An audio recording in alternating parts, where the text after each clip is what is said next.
Their love story begins with a death sentence. In the city of Verona, two great families are locked in a war so ancient, so bloody, that the streets run red with their hatred. But from this blood-soaked ground, a forbidden obsession ignites. A boy from one clan, a girl from the other. They meet by chance, and in a single glance, they choose a love so powerful, so absolute, it defies their families, their city, and their fate. They make secret vows under the moonlight, believing their passion can conquer all. But this is not a fairy tale.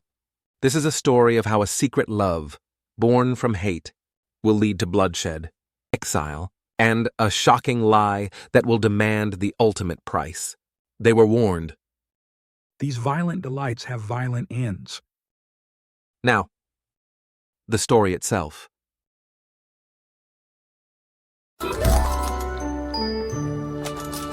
Tenny presents Romeo and Juliet by William Shakespeare. Our story begins in the streets of Verona, where the feud between the Montagues and the Capulets once again erupts in violence. Amidst this chaos is young Romeo Montague, lost not in hate, but in unrequited love for a woman named Rosalind. To lift his spirits, his friends, Mercutio and Benvolio, convince him to crash a grand feast at the home of their sworn enemies, the Capulets. Borrow Cupid's wings and soar with them above a common bound. Concealed by a mask, Romeo enters the lion's den, and there, across the crowded room, he sees her, Juliet Capulet. For him, Rosalind and the entire world vanish. Did my heart love till now? Forswear its sight, for I ne'er saw true beauty till this night. He approaches her. They speak, their words a perfect sonnet, and he steals a kiss. But the magic is shattered when they learn the horrifying truth. Is she a Capulet? Oh dear account. My life is my foe's debt. My only love sprung from my only hate.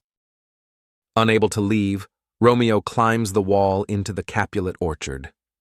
He sees Juliet on her balcony, speaking her thoughts to the night sky. O Romeo, Romeo, wherefore art thou Romeo? Deny thy father and refuse thy name, or if thou wilt not, be but sworn my love, and I'll no longer be a Capulet. Romeo emerges from the shadows.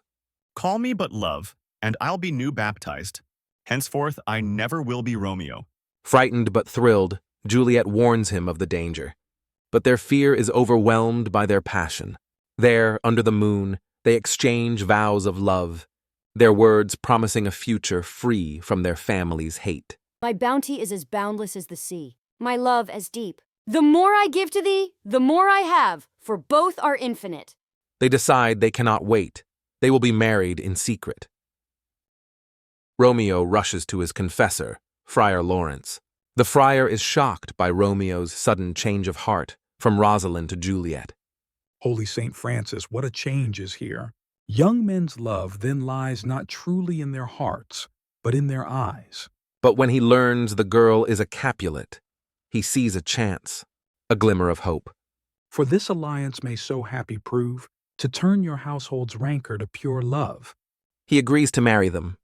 Juliet's nurse acts as the messenger, and despite her teasing delays, she brings Juliet the joyful news. That very afternoon, in the quiet of the friar's cell, the two lovers are made one. Come with me, and we will make short work. For by your leaves you shall not stay alone, till Holy Church incorporate two in one. The newlyweds have barely parted when the summer heat and simmering hatred boil over. Juliet's cousin, the fiery Tybalt, finds Romeo in the street. Romeo, the love I bear thee can afford no better term than this. Thou art a villain. Romeo, now secretly Tybalt's kinsman by marriage, refuses to fight. I do protest I never injured thee, but love thee better than thou canst devise. Mercutio, disgusted by what he sees as cowardice, draws his own sword. Romeo tries to intervene, to stop the fight. But in that moment, Tybalt thrusts his blade under Romeo's arm, mortally wounding Mercutio. A plague of both your houses. They have made worms meat of me. Mercutio dies. The love and peace in Romeo's heart are consumed by a firestorm of grief and vengeance. O sweet Juliet, thy beauty hath made me effeminate, and in my temper softened valor's steel. Now, Tybalt, take the villain back again. He challenges Tybalt, and in a furious duel, he slays his wife's cousin. The Prince of Verona arrives at the scene of the bloodshed. Instead of the death penalty, he shows mercy. Romeo is not to be executed, but banished. For Romeo, banishment is a fate worse than death. It means a life without Juliet. The news reaches Juliet, delivered clumsily by her nurse. At first she curses Romeo for killing her cousin, but her love quickly conquers her anger. Her grief is for her husband's exile. Shall I speak ill of him that is my husband? That one word banished hath slain 10,000 Tybalts. The friar arranges for Romeo and Juliet to have one final night together before Romeo must flee to Mantua at dawn. Their wedding night is filled with a sorrowful passion, a desperate farewell. More light and light, more dark and dark our woes. Oh, think'st thou we shall ever meet again?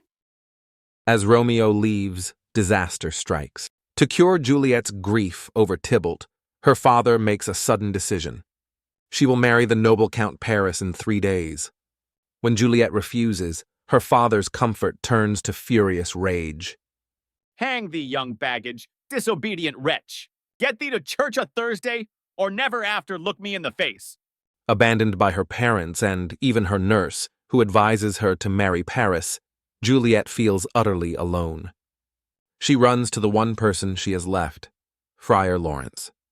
She is desperate, threatening to take her own life rather than betray Romeo. The friar, seeing her resolve, devises a dangerous, risky plan. He gives her a vial containing a powerful sleeping potion. A thing like death to chide away this shame. That copsed with death himself to scape from it. It will make her appear dead for 42 hours.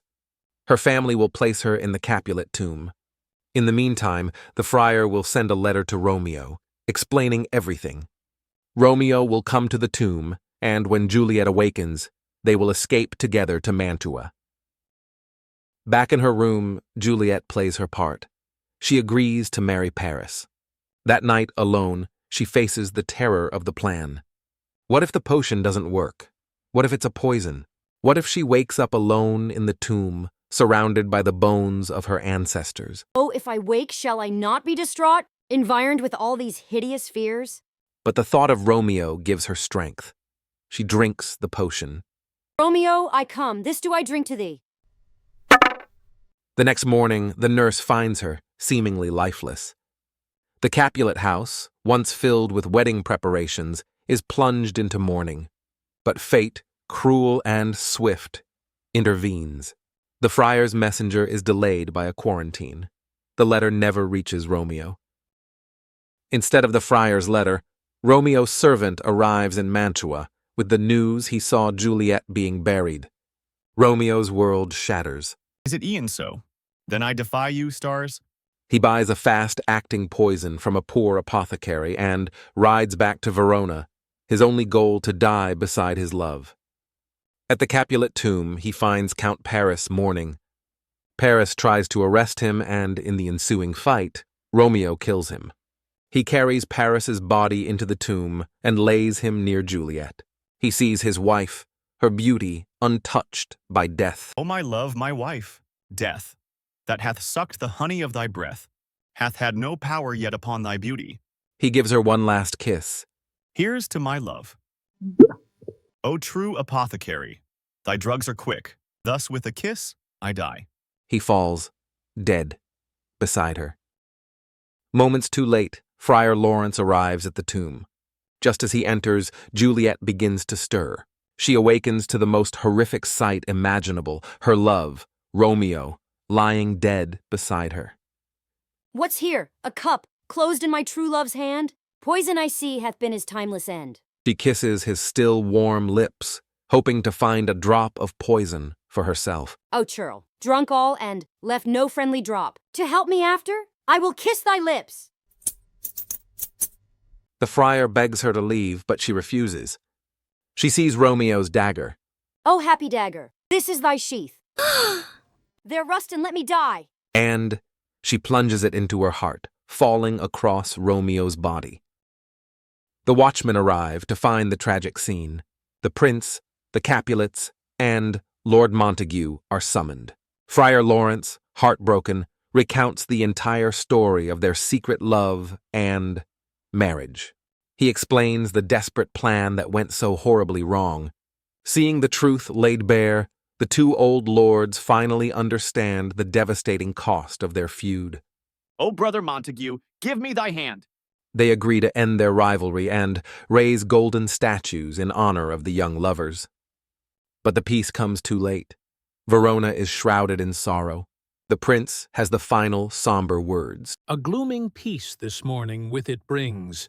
The sun for sorrow will not show his head, for never was a story of more woe than this of Juliet and her Romeo. Romeo and Juliet is a story that burns with the intensity of first love. A love so powerful, it defies a world filled with hate. But it is also a profound warning. It shows us how an ancient, inherited feud can poison everything, leaving no room for new life or love to grow. The tragedy is not just one of fate or bad luck, but of choices made in haste, secrets kept in fear, and messages that fail to arrive. The key lesson lies not with the young lovers, but with the adults around them. Their parents' blind hatred and the friar's well-intentioned but dangerous scheming created the impossible situation. Ultimately, the story asks a timeless question. What is the true cost of our conflicts? For the Montagues and Capulets, the answer was everything they held dear. Their peace was bought with the lives of their children, a devastating reminder that love can be a casualty of a war it never chose to fight. Next time on Tenny presents Hamlet by William Shakespeare. The tragedy of Romeo and Juliet was a fire that burned too bright, too fast. A story of passion exploding in a world of hate. But our next journey takes us from the hot streets of Verona to the cold, haunted halls of Elsinore. It is not a story of a love fighting to live, but of a mind consumed by death and a son haunted by a ghost's demand for revenge.